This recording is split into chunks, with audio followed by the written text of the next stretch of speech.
My thoughts on season 2 of the Wu-Tang An American Saga. Now, the first season kicked off, and it was basically the setting of introducing people to a story they've never seen before. A lot of the events weren't true. They were told in different stages and stanzas, but a lot of it happened, just not the way people would think.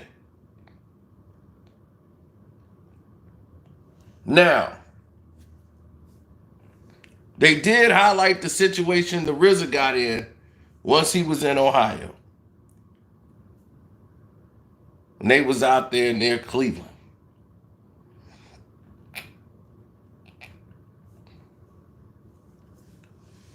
Now, what many people didn't know was Ghost was out there too.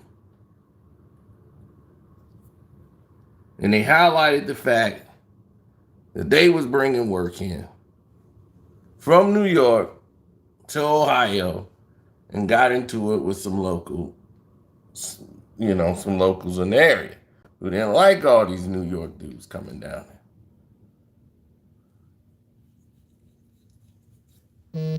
That part was authentic. But what I did like that I saw that was very much influential with the storyline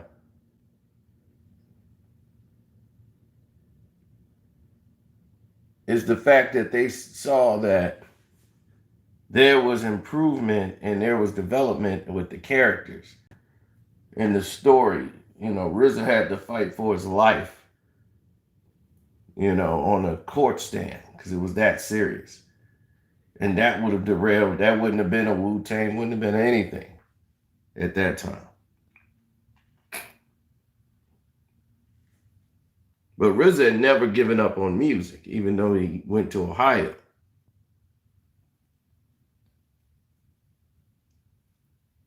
He was just working on a way that his music could be heard the way he felt it should have been. Now, with everything said and done, what I don't like is how they did the RZA's voice. This is a great actor. You don't get to work with Denzel in this business if you're not good. He's a very good actor. But he's the star of the show, the engine. He's the only one that really don't resemble the RZA. That's how good of an actor he is. He's not even close to resembling the RZA, let alone sound like the RZA. I would rather him have his voice from last season, the very first season. You don't change somebody's voice or just say, hey, his voice changed. The voice change killed everybody who was watching the show. They was, why is he talking like that? The RZA does not sound like that. Hey, yo, Meth, I need you to get me on that track. I need you to go in the booth and provide a song. I'm like, that's not the RZA.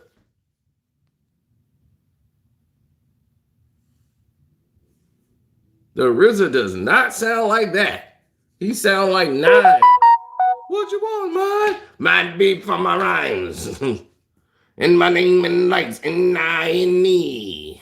I'm like, he sound like him. He don't sound like like he's supposed to.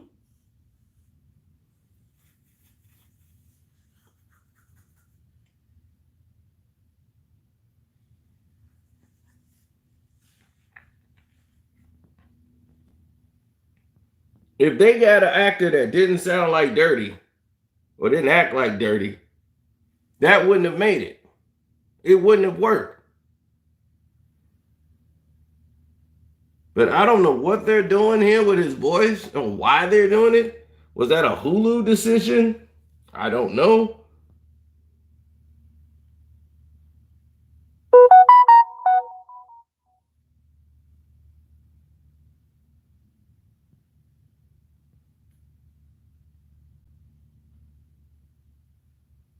I have no problem with no other character. Everybody kind of resembles who they're supposed to be, from Power to everybody.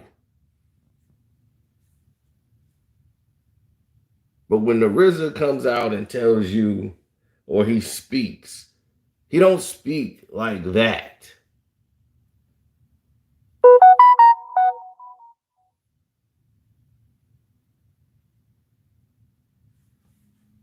I don't have a problem with the script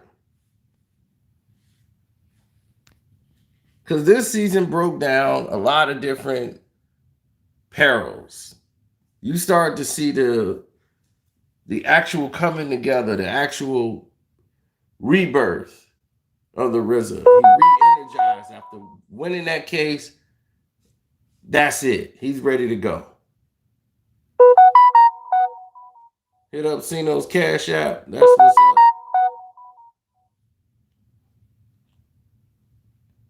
My Cash App is Carcino. Thank you. I appreciate that. Yeah, they blocking it. But the RZA don't sound like that. Hey, yo, B.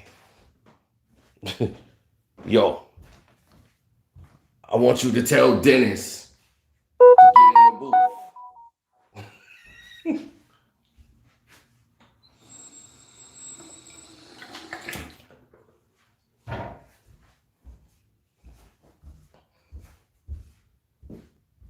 So it took a couple of episodes to get used to listening to him sound like that, so I could start watching the episodes.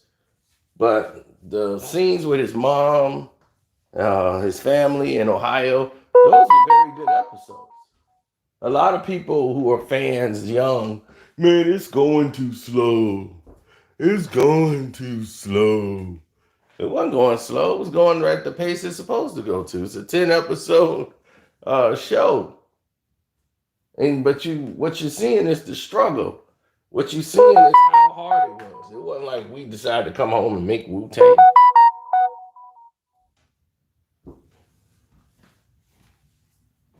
RZA came home.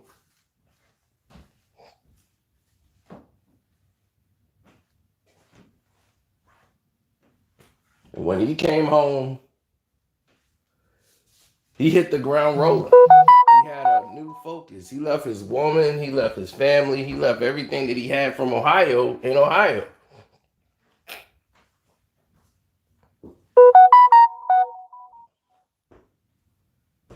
He wanted to chase his movie dreams. I mean, his music dreams. That's what he was on. He wasn't doing it just so he can go out and bang some women. He did that so he could take care of business.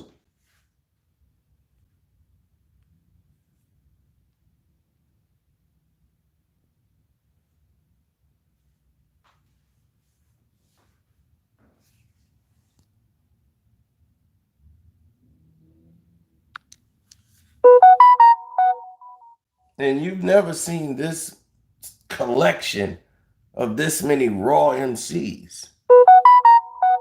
And I don't know who this is blowing up my phone, but we're going to have very serious problems when I get off this live stream.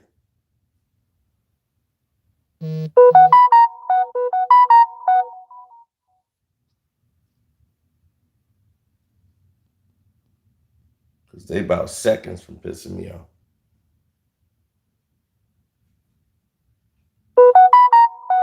Well, you see, none of them were perfect people. They didn't come from perfect environments.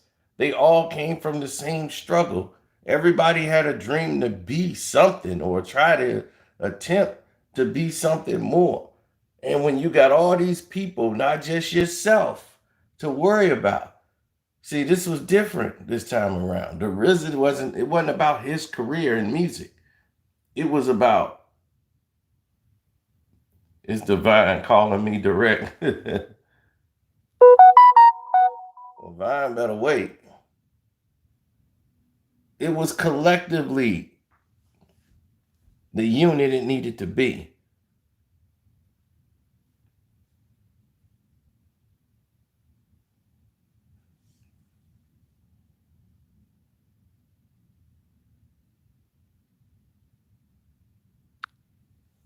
Oh wow, then you really didn't follow Wu-Tang that much if you didn't know about the flood. The famous flood of New York that ruined the albums that we never got to hear. RZA lost like a lot of his beats, lost a lot of people's albums.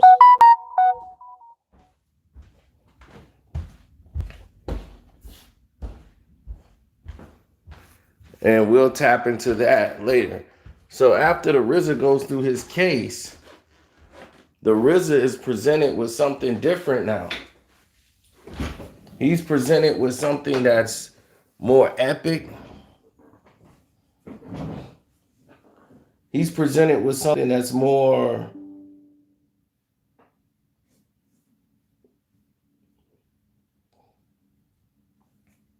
which is more him.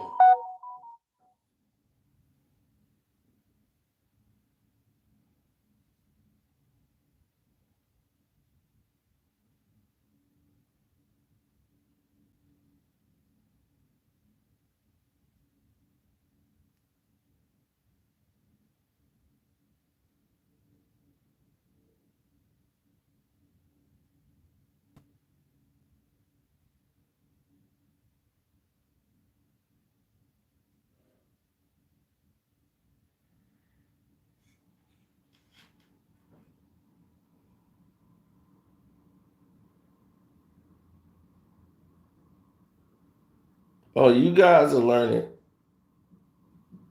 You guys just haven't seen it yet, but you're gonna see it.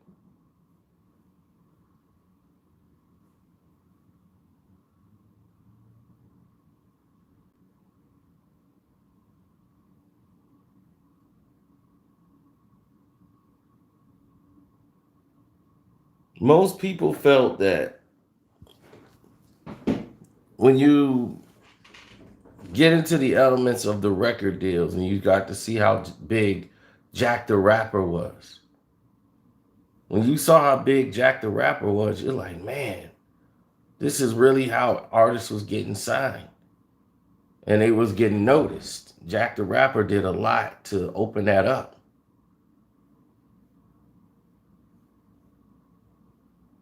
Before Jack the Rapper, a lot of that stuff wasn't being put on the main stage.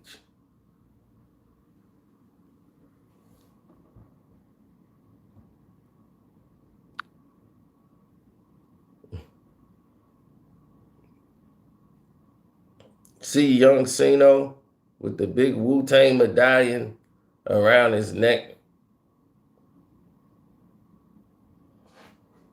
See it right there. The big Wu-Tang medallion everywhere I went.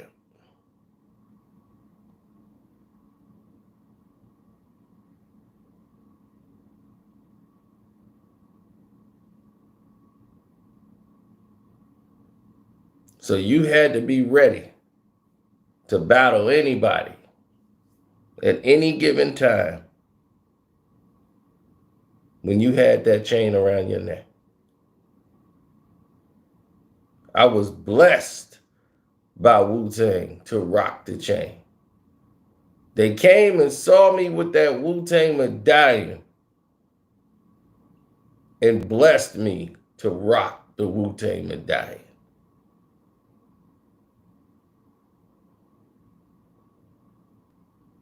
Yeah, yeah, yeah. That's what I'm talking about right there. Yeah, yeah.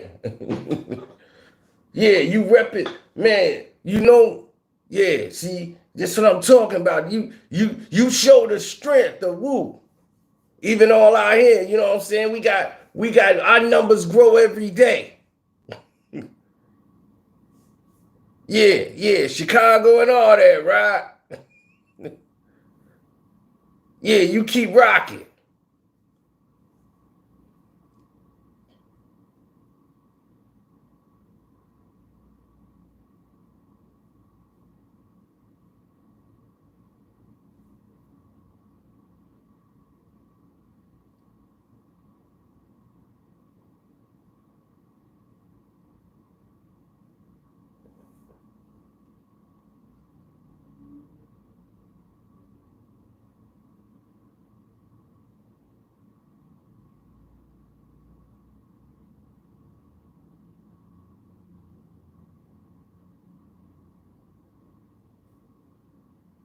No, I got hit with a bottle. That was not their fault, but they was trying to hit a guy next to me and they threw a bottle and it happened to hit me because I was stupid enough to be trying to take pictures.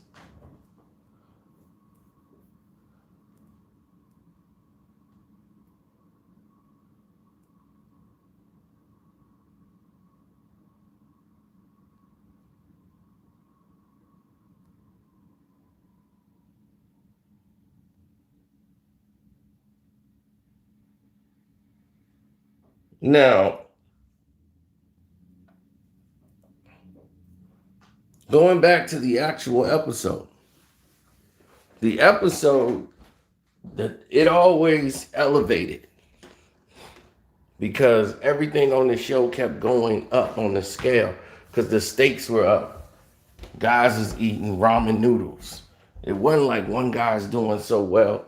The guy who probably was living well and wasn't worried about where their meal was coming from or how they was living was probably two members. You got and the genius.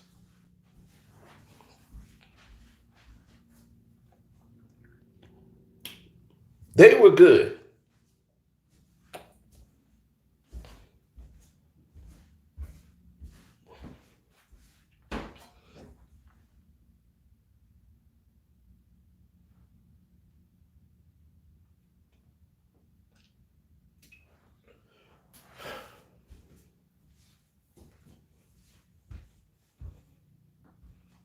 I mean, Powell was struggling a little bit, but Powell was good. He was the executive producer, but he basically shut down his organization or his strength. A lot of street positions he gave up.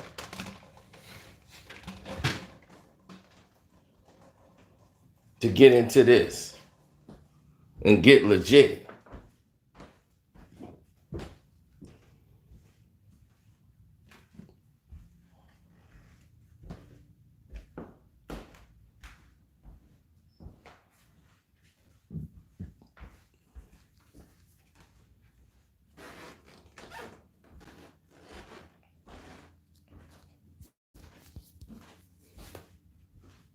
I told you, my favorite line on that whole season 2 is by Power. When they guys like the record executive was like, who are you? Me, I'm the executive producer. So talk as if I'm not here. But don't forget, I'm here. When he said that to the record producer, that was my favorite line of the entire season. Talk as if I'm not here. But don't forget, I'm here. Yeah, Hulu got a hit on their hands. I just hope they don't screw it up. You know, you got to be a little leery about these people who don't normally do this for a living.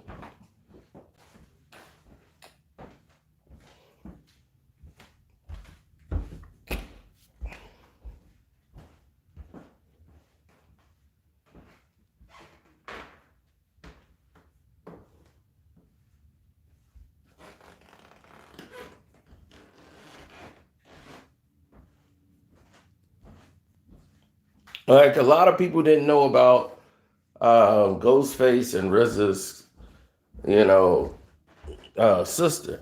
You know, like they people just thought like Ghost was cool with him and he rapped with him. They didn't know like that's his brother-in-law. You know what I'm saying? They got like 4 kids together. It's like people didn't know that.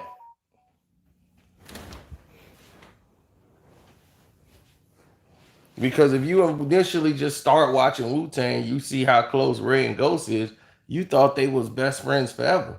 So that when the first episode of the whole show kick off, you see Ray and Ghost is like mortal enemies. And you like, whoa, what is this? This is Wu-Tang? People was hitting me up after that first episode like crazy.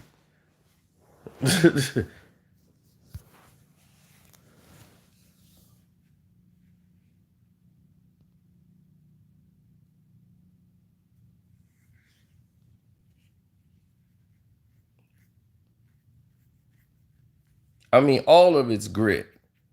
You know, you look at Staten Island, that's not really it's it's just one of the boroughs, but they don't look at it for nothing when it comes to like hip hop. You know, that's like the toilet bowl of the boroughs. That's how it was viewed. You know, nobody from Staten Island was really doing anything with hip hop. They really put it on the map.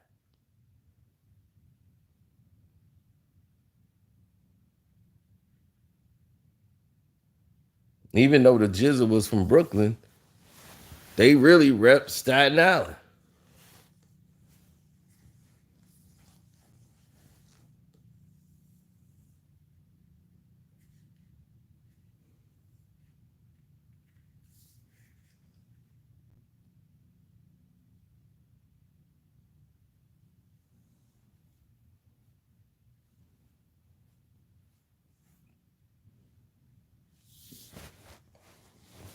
So when people was on the ferry going over to Manhattan,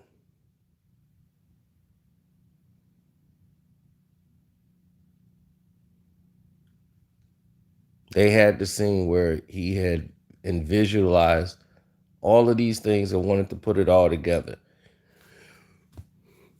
He had called Power, and Power was with it.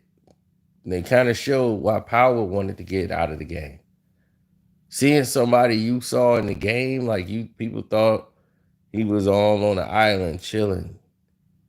And you see somebody who was in the game deep, respected in the streets, power in the streets. And that's somebody who Power looked up to. And now that guy is driving a bus, getting a pension, you know, and it's like, it messed his head up.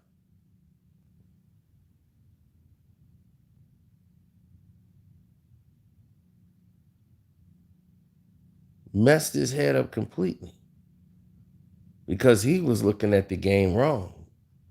He was thinking this is something you could actually survive, but it actually wasn't.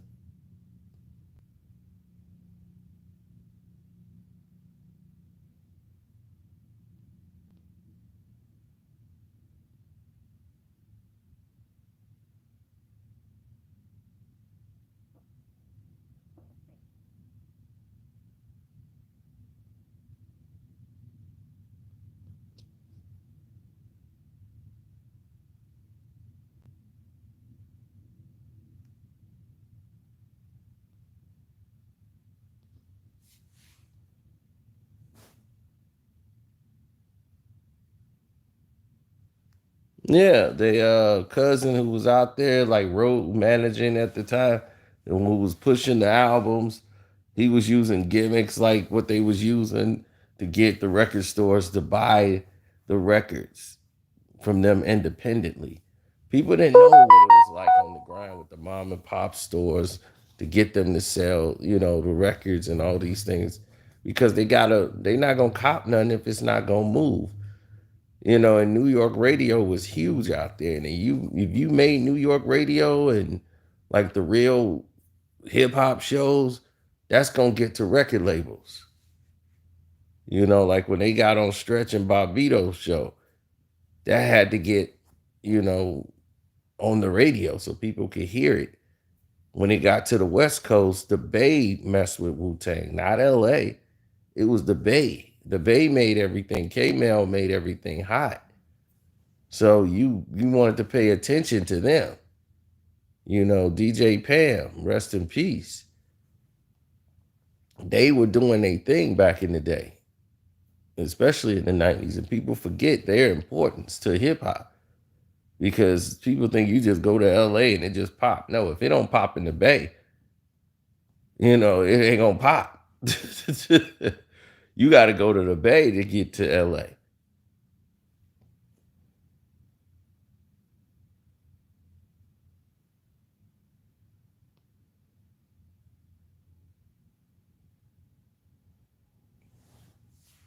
Now,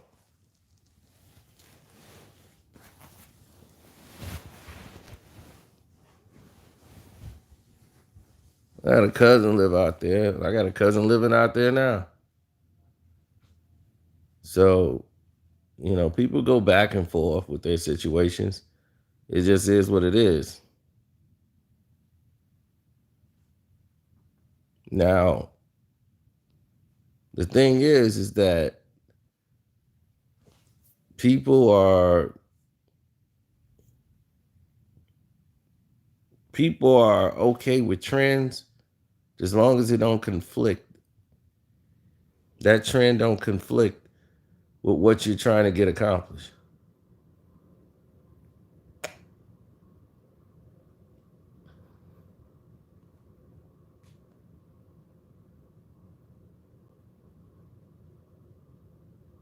Now you saw them sign with Loud, and once they signed with Loud, and what they were offering for them individually, what the RZA was really fighting for.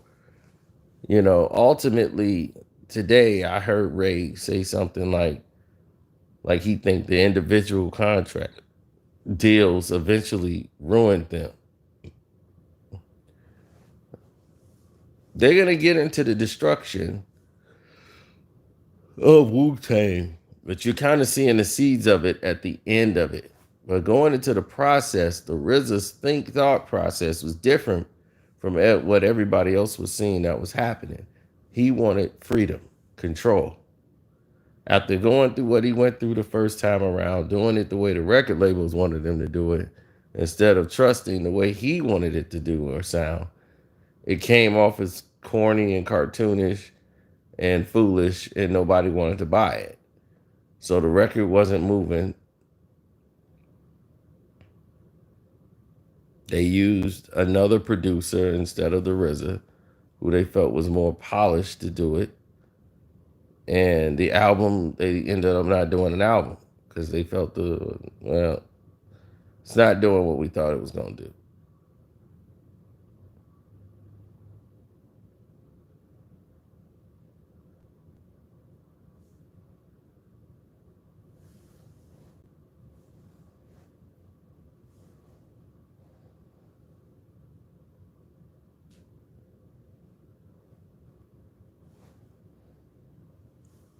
I mean,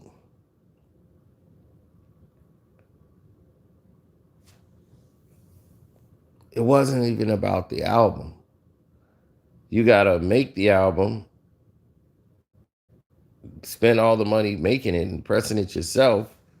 Then, after you do that, you got to sell the album yourself. Even though people on the streets got the records, they got the singles, they were selling at college universities. They were going everywhere to get these records sold, get the song played on radio.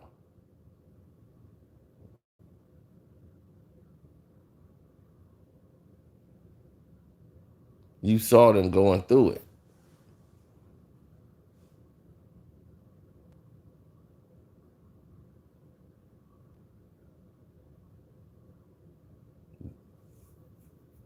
And Steve Rifkin saw the impact that song happened. And then they rocked the Fever. And when they went through the Fever and did what they did on that stage, they just tore it up. Because it was the changing of the guard. Back then, everybody wanted to be smooth. Smooth rap was in. LL Cool J was smooth. Everybody was smooth. You know,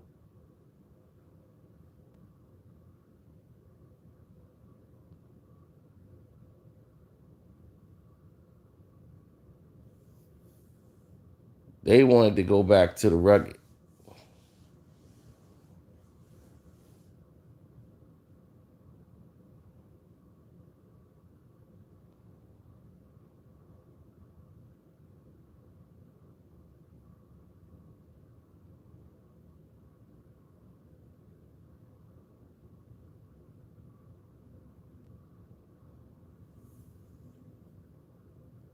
Well, that's the thing. When you wanted something done right, it's only one way to do it.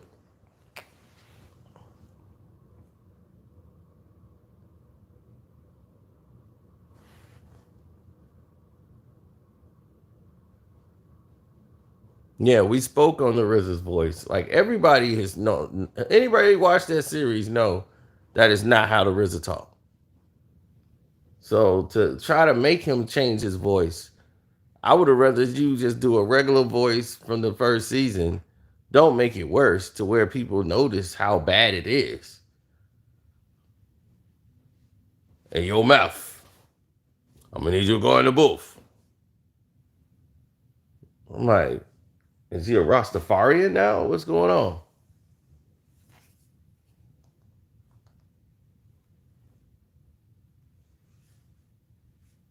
Like I said, he's a great actor.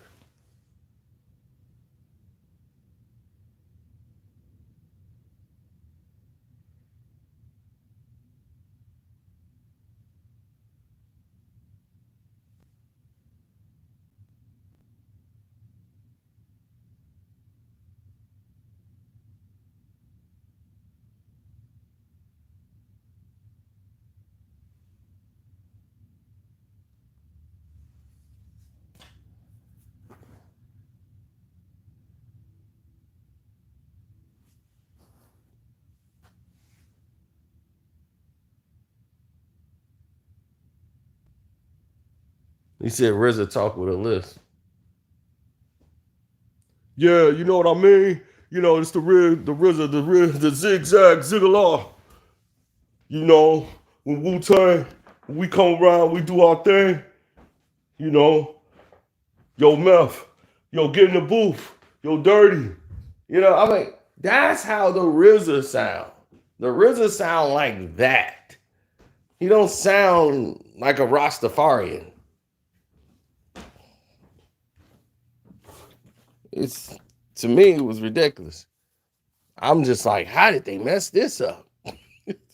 That's your main character. He's the only character that doesn't look like anybody. I'm like, I couldn't put him as any other Wu-Tang Clan member.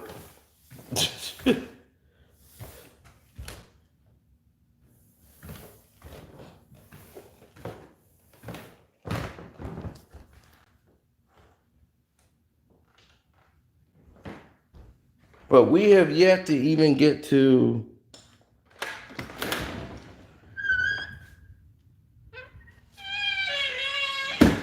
we are yet to even get to the real drama.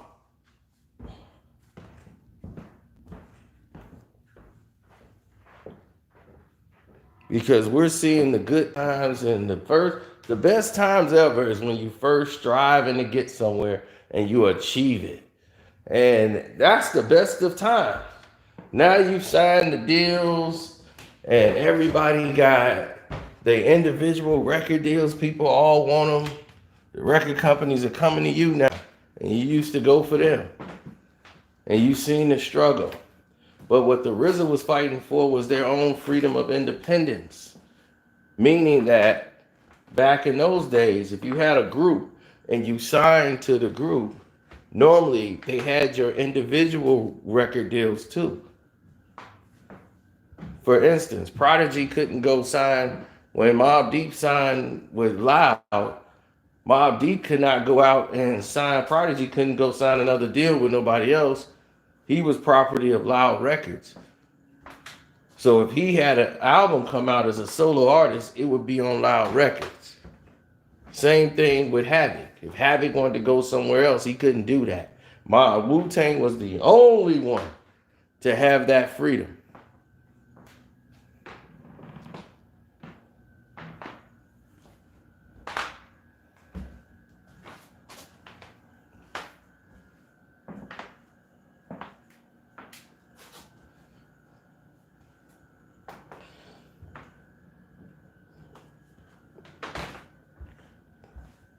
Everyone said it was a bad idea. It wasn't a bad idea. It was a rich idea. There's not enough money that one album could provide to pay for 8, 9, 10 people. Plus the executive producers. You're not going to be able to eat. Everybody ain't going to eat off that album. And everybody's going to be mad and jealous over the fact somebody else is eating more on an album that they felt they should have been eating on. You understand? Why do you think R&B groups split up? And normally the main guy is the head singer of the group.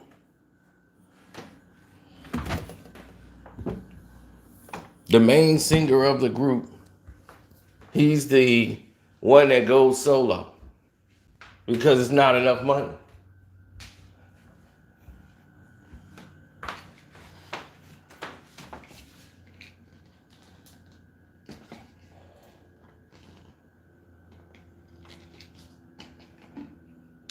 Now the problems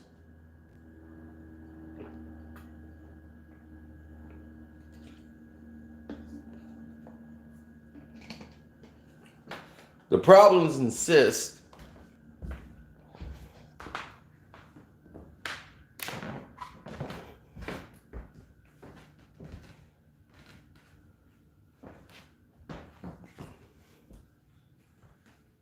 because basically none of them got upfront money from Wu-Tang doing the record. That was mostly like an audition for them to get their individual deals. And that's where their money was going to come from.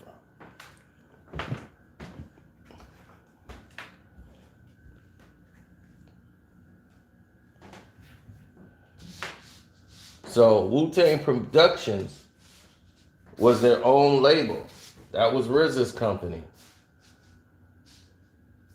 And they had like basically a managerial contract with all the other artists. So even though the artists could go somewhere else, they got to go through Wu-Tang. So Method Man, all the rest of them are signed with Wu-Tang. All of them. So when Def Jam didn't want to, give them the freedom of passing their artists, they were willing to go with Def Jam. Elektra already talking about changing their image, walking through the door. They offered money, but they weren't talking about doing nothing but changing their image. One company undervalued what they were about. They wanted to get involved. And so when they were meeting with all the companies and all the people putting all this 250,000, but see, here's the thing. If you keep signing everybody to the same basket, let's say they sign with Def Jam, right? And they have a solo artist or a project coming out. Def Jam is going to hold everybody back because they don't want your project to collide with another project. And let's say, like he said, Method Man album don't do what they think it's going to do. Now, the other artists that you sign individual deal, their budget might be lowered now. And now their album is pushed back another year. Or they got the power to do that now. Because you put all your eggs in one basket. That's why you spread out throughout the industry with other record labels.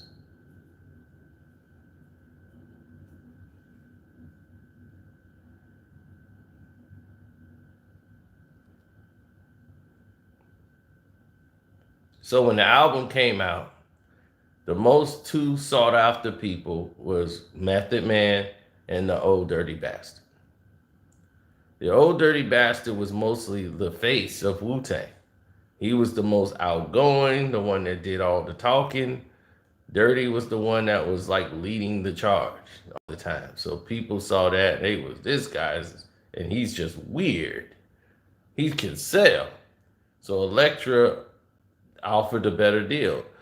After 20 years, he'll get his masters back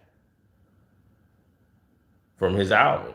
So they don't even give that to artists. But Old Dirty Bastard was willing, they were willing to give him that in his deals. He'll get all his masters back. So that's better than Def Jam. But of course, when you're young, you want to sign with Def Jam. So the RZA did the best thing possible because he knew Dirty would have signed straight with Def Jam.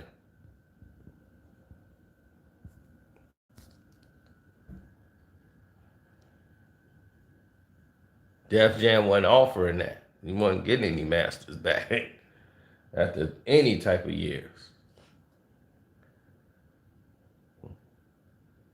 And the thing is now Dirty's kids could eat off those old records. Because now, after the 20 years, he got all his masters to his songs. All the older Return to the 36 Chambers, all of that. They got the masters to him. To Dirty. Even though he ain't here no more, it goes to his estate now.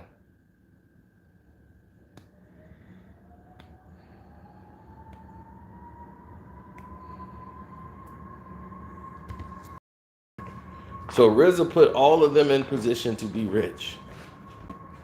Ghostface, I think they were signed through the Razor Sharp production, and they were signed with Loud. I think Loud actually signed Ray. Steve Rifkin loved Ray, wanted to keep Ray there. So Ray stayed home with Loud Records. Now that probably wasn't best for Ray.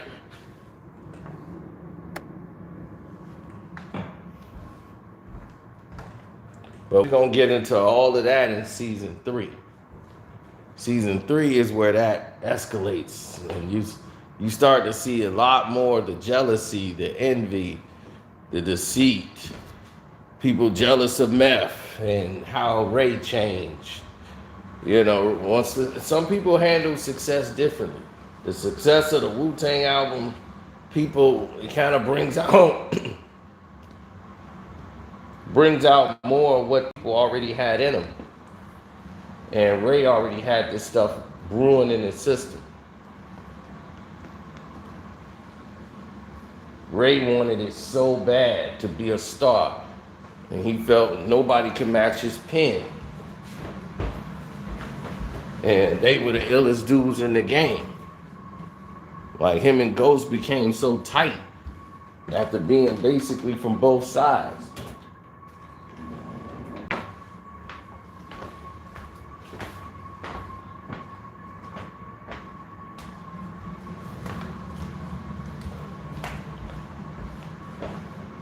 You know, they felt like we're the underdogs. We being overlooked. And Meth he's being looked at as the star of the group. Because everywhere Wu-Tang would perform, people wanted to hear Method Man. And Method Man was the first album done. Meth's album was the first one to get completed and come out. That was by design. It was supposed to be Meth, Dirty, the Ray, and then the Genius was supposed to come out just like that. And then it was supposed to be Inspector Deck, because Ray and Ghost was going to be a collaboratory album. So then it was supposed to be Inspector Deck and You God. Everybody's supposed to come out with their own project.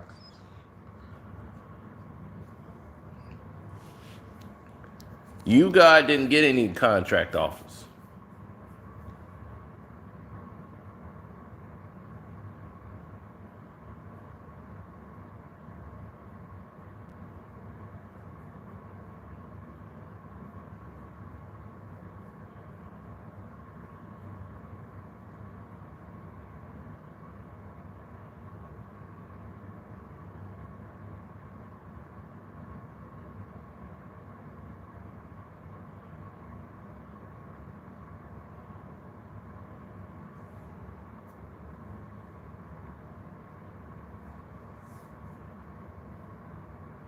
You say Guru talked him into doing a double out.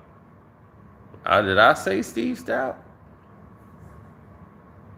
I think I said Guru.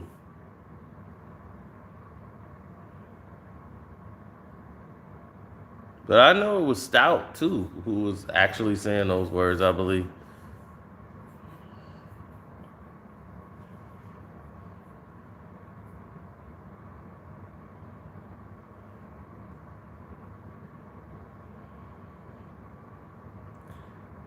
The people that didn't like Big was mostly Ray and Ghost.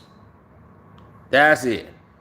Nobody else really cared or gave any type of inkling. Like the RZA didn't care about any of that stuff. The person that, like, he didn't like Puffy. Let me put that way. RZA didn't like Puff. He didn't like Puff's music. He didn't like that at all. Put it that way. But like he knew Big was raw. Like as an MC, dude was nice. But he didn't like all this like bringing back the old Diana Ross samples and the disco and all that, and he ain't like that at all. I like it, I like it. He didn't like any of it. RZA didn't like any of that.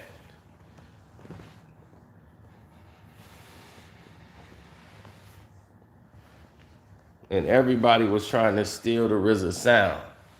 Wu-Tang was so unique. That sound that they had, people were trying to steal the whole RZA's whole act. You know, it was like, man, everybody trying to be the RZA now. What's going on with that? Nobody was doing cuts like that. Nobody had that sound. At that time, every beat was just unique. Then you had other people trying to emulate it. I mean, Kanye is borrowed from the RZA. A lot of these dudes, No ID, all these dudes was borrowing what the RZA was doing, and they modified it into their own thing. But the RZA was something else. He was so far ahead of his time, and he showed Dr. Dre how you really do something.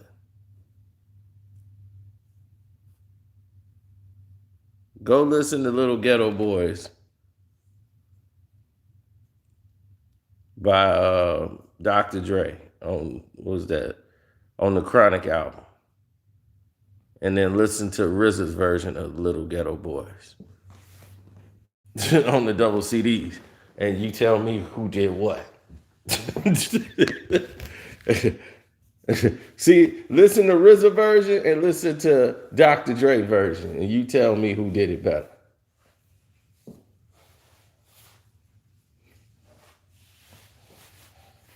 She fainted at her baby's wake now. Check the breakdown.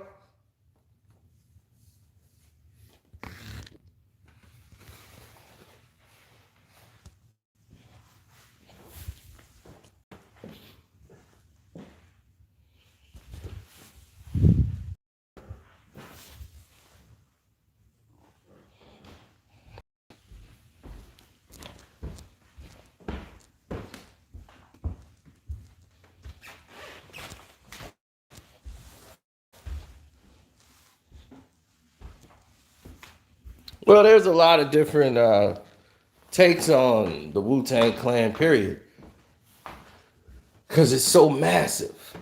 But people were in control of their own destiny to be millionaires, and they were. All of them, I'm like, dude, you guys were in position to be millionaires. You guys have touched millions. You let outside influence and the fact that you couldn't control your substance abuse. Because none of these record labels would have touched any of these artists individually. Method Man would have probably never gotten a deal or never been seen if it wasn't for Wu-Tang and the RZA and all that. Meth would have never gotten that opportunity to be heard.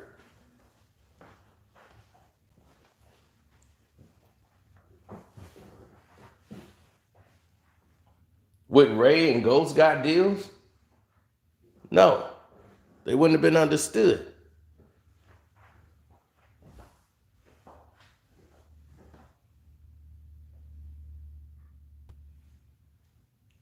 Hell, the RZA wouldn't have gotten another contract deal for a rap record.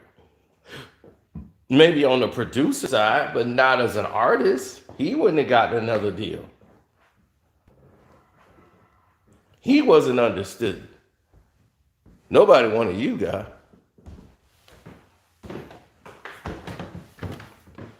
And he was considered the runt of the Wu-Tang by fans. But I can tell you this, you guys would probably beat half of them rappers that was out there.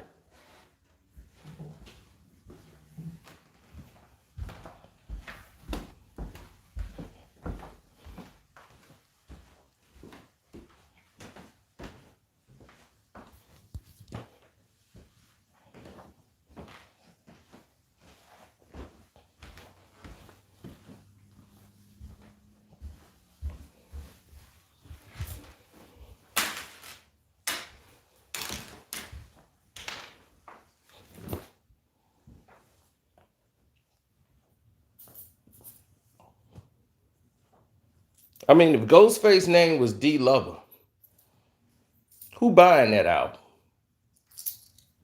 You see what I'm saying? It gotta everything coincides with each other.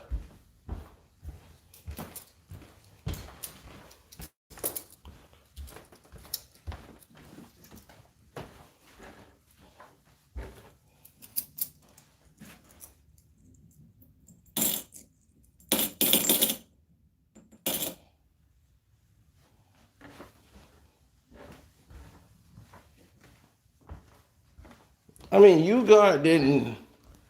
I mean, his raps was okay. You know what I'm saying? But I'm saying he would have beat most of them dudes out there.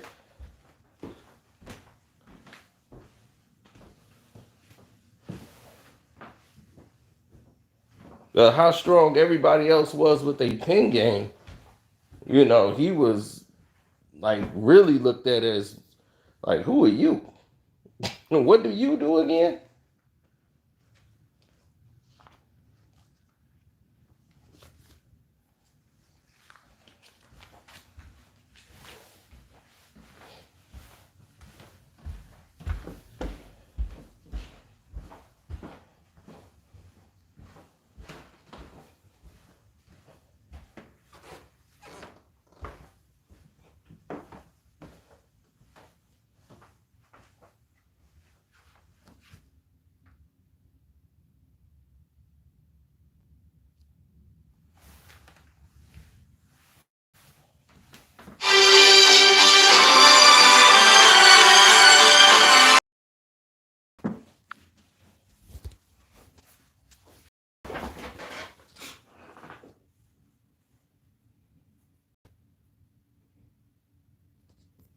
I know you can't call him D Lover. Everybody who gets into it, yo, D Lover. D Lover. It's like D Lover the rapper, man, but that's the 90s. You know, everybody had to be love and you had to be smooth. You know, the smooth rap was in. So when you look at smooth rap, it was always the smooth rapper was gonna get the ladies. The smooth rapper was gonna do this. The smooth rapper was gonna. So if you was smooth rapper, this was gonna be on your playing field.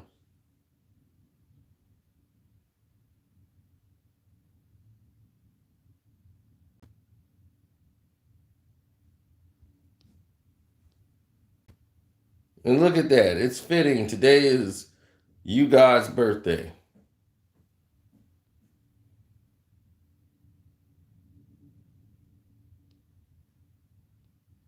I mean, he did good on Gravel Pit. I thought you God really stepped it up. I did not like that Shayla Ghost song. Oh my God, did that. Rock Your Body Body. Oh, I hate that song. Everybody loved that song. You know how everybody love a song you can't stand? I did not like that Lachey Lagos song.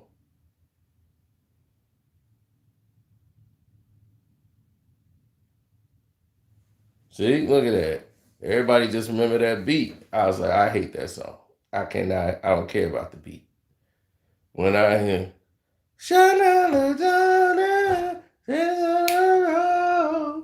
click, click, skip, skip, skip. Do not place Lachey Lagos around me no more. I don't want to hear that at all. Yo, man, this is Djvlad, Supreme Clientele.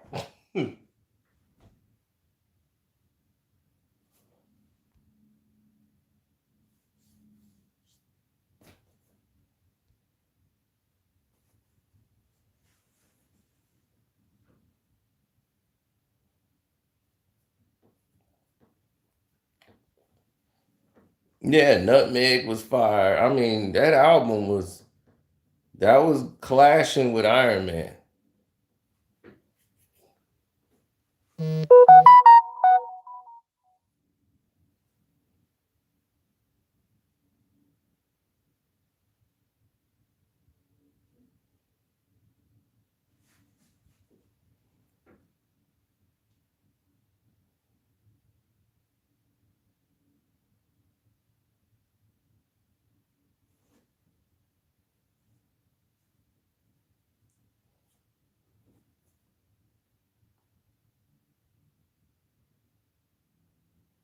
Oh, Marvel.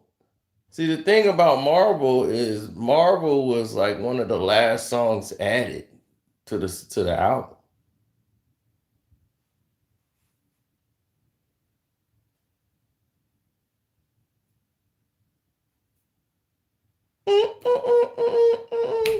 Doom, doo, doom, doo, doo.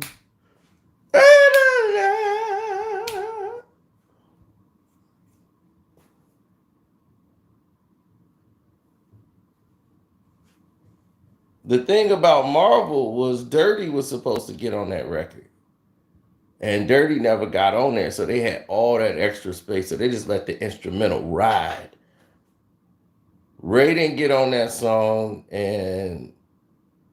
but that was supposed to be Dirty. That song won for Ray. That song was for Dirty, Ghost, and RZA.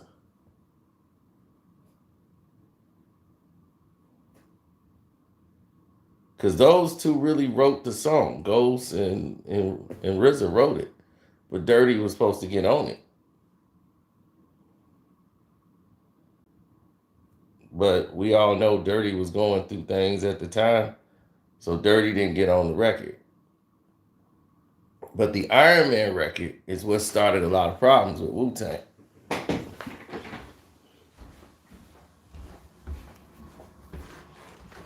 Because what people didn't know, and you kind of saw it for half a second in episode 2, is when Capadonna gets out of jail and he goes to Vine and he tells him, yo, man, get in the video. Now, of course, in real life, that didn't happen that way. But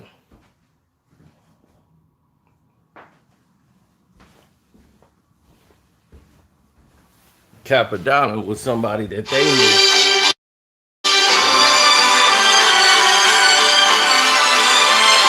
Now, I got to talk to Telly. Telly calling me now. I'm going to have to hit him back.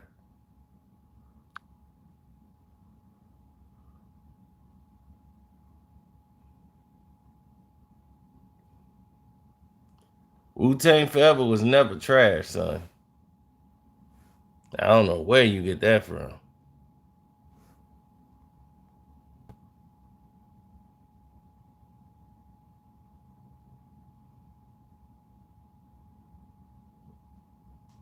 The best solo album the Wu-Tang put out is probably Cuban Links. Some of the best production was on Return of the 36 Chambers.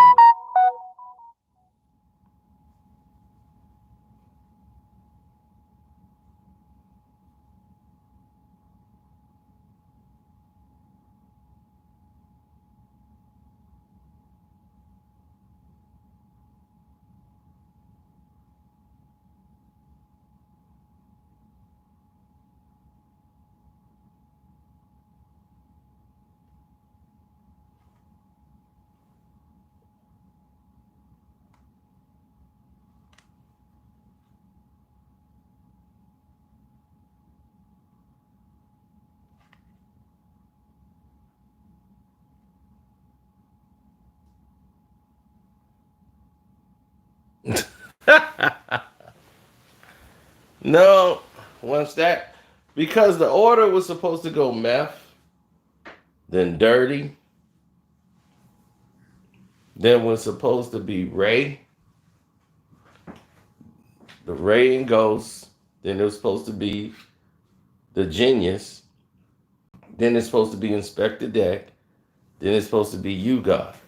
That's how the albums were listed when they were all made the plan, when they was putting the albums out. That was the plan. But the plans got derailed. So not everybody got their turn. The plan was going good. It went all the way up to the Genius. Then it was supposed to be Deck's turn. And then here comes the Ghostface Iron Man album.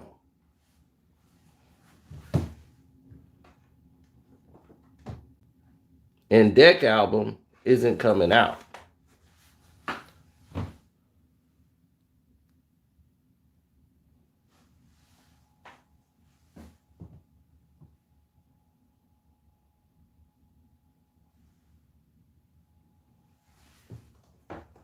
So that created a lot of problems.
Mm. Well, everybody had their vices. And I felt the series did a good job of recreating that moment back in the 90s, giving you the feel of when records and vinyls and tapes, all of that mattered back in the days.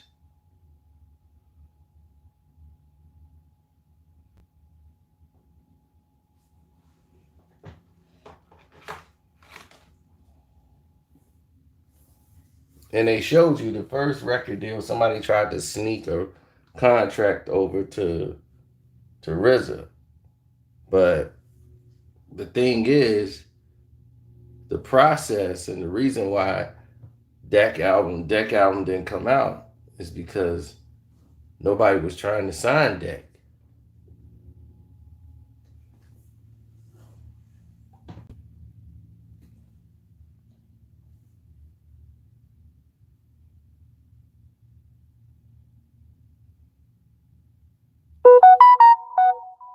Only people that wanted Deck and they weren't offering big deals and RZA turned them down was Elektra wanted to get him for a deal, but of course they weren't going there. Def Jam, they was not that interested. They had Method Man and they were fine with Method Man, but they weren't really interested in Inspector Deck as much as they was Dirty. But they saw Dirty was becoming a problem, so that was gonna most likely be a problem for them. So they weren't really interested.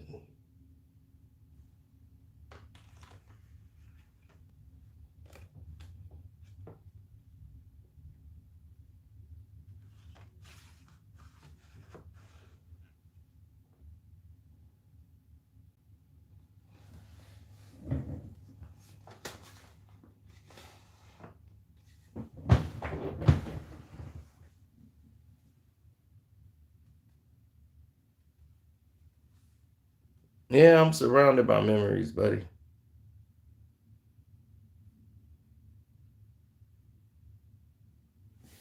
A lot of them rest right here in this room.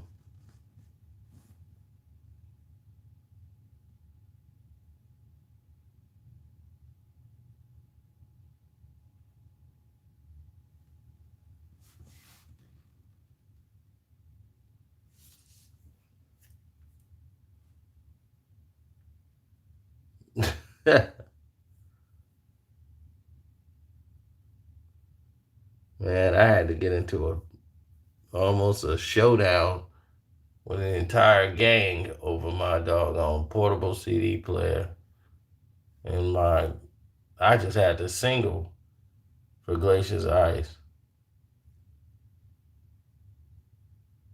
They was on some, yo, this is mine. So I'm like, yours. you must got the wrong individual. Y'all done pulled this on too many people that don't live here. I live here. Ain't no way in the hell you gonna see me again in this neighborhood and have my product, something that I paid for. No, that's not gonna ride. Not with me. One of us will have to go.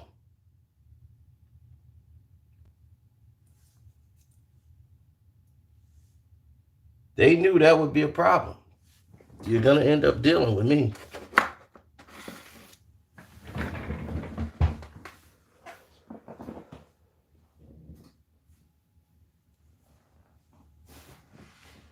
So Djvlad, this album right here ended up being the problem in Wu-Tang. This album was never supposed to come.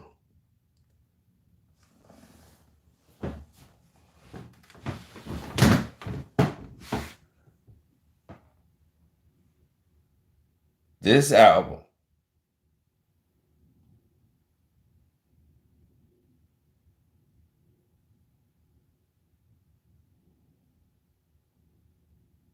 was the problem.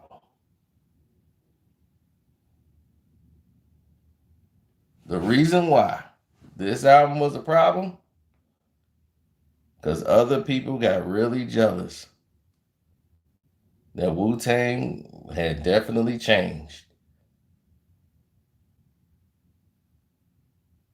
It was supposed to be Inspector Deck's album, and they came with Ghostface album, which was basically another Ray and Ghost.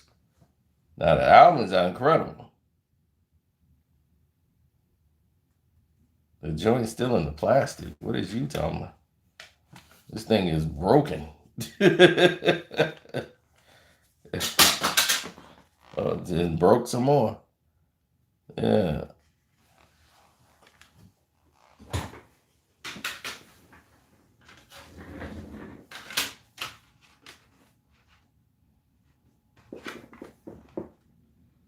But what Riz and them did was the fact that nobody was, they weren't really checking for Ghostface. Ghost didn't have an album. He didn't have a record individual contract deal.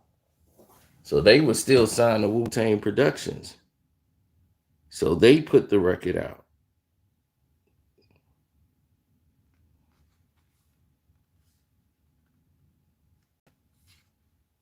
So just to have a piece of Wu-Tang, Epic came with a big check. And they wanted to get heavy in the rap game. And they wanted some of that Wu-Tang. So Ghost was like right there, ready to go. Deck thing wasn't ready to go. They didn't want to inspect the deck.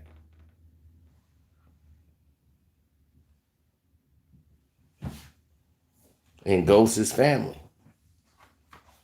And with the success of Ray and Ghost, that knocked everything out of wax. So this album was pushed back.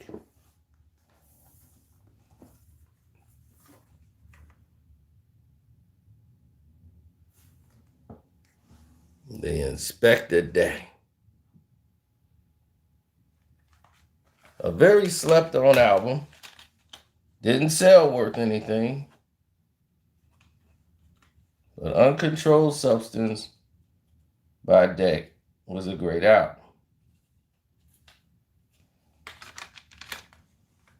But there's no joints that really stand out. There's no real commercial song except for Loving You. Loving You should have been the single. But at this point, when you got a poisonous person in the group, they get in the way of progress.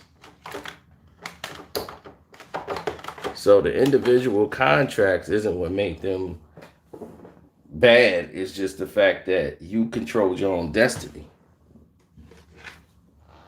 You didn't hear the Jizza complaining.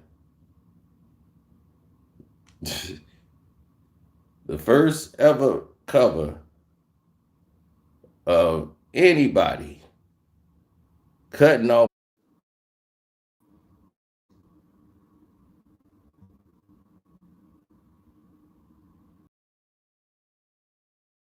that time.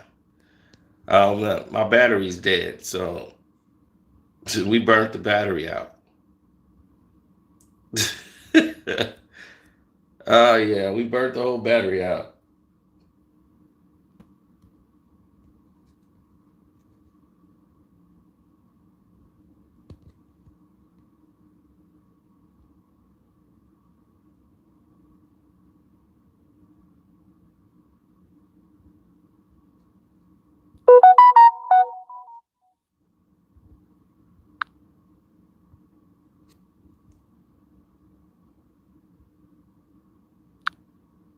Yeah, so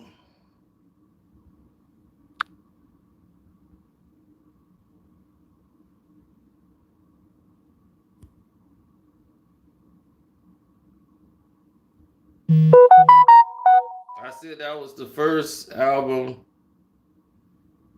That was the first album cover.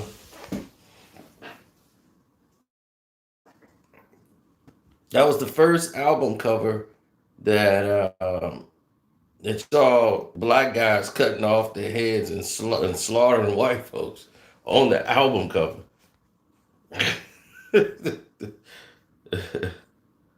So that was crazy. You've never seen anything like that before.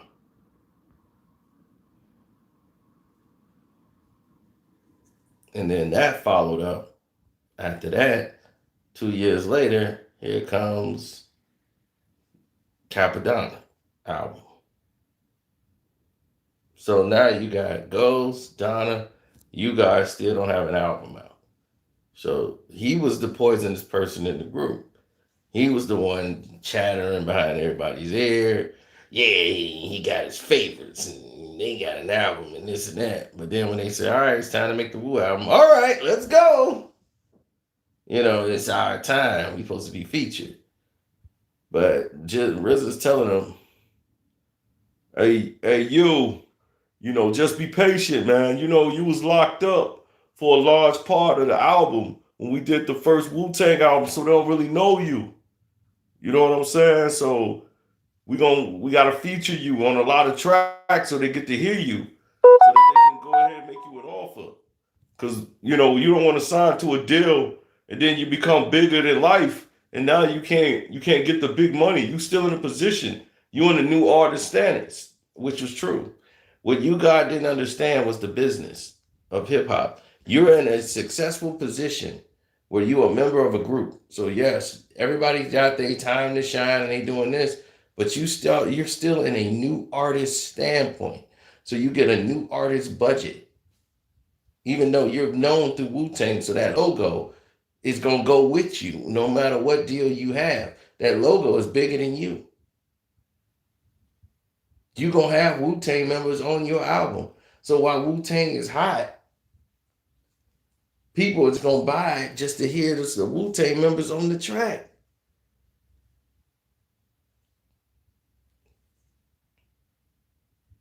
And he was getting paid to not have any records out. They paying this dude. He going on tour, he getting paid for shows. So, but his impatience is what was ruining him. Too impatient. He just didn't see it. He want that spot. He's seeing. I guess it's hard, when you seeing everybody getting off and shining on their own project, and you want to be out there too, and people keep asking you, man, when your album coming out? When your album coming out?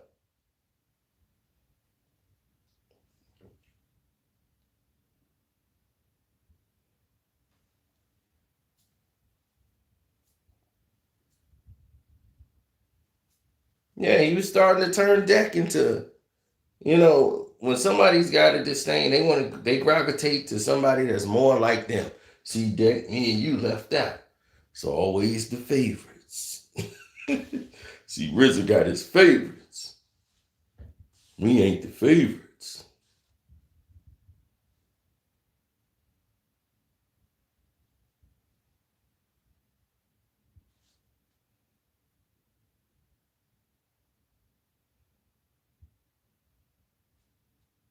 Until it didn't end up being a problem no more for the RZA. So there was no need to keep bringing him into the fold. But yeah, I got every Wu-Tang album there is.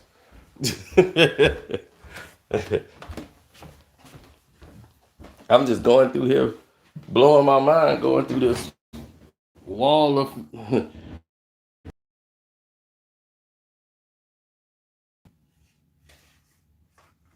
Yep, The Pillage came out in '98.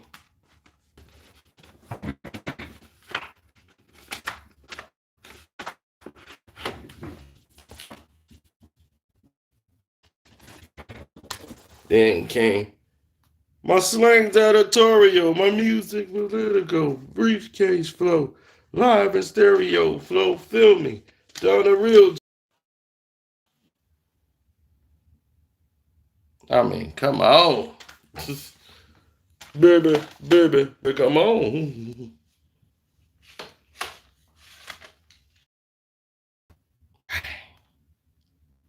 Stuff in here. I ain't finna go digging no more. Plus, I gotta let my battery charge. I'm out.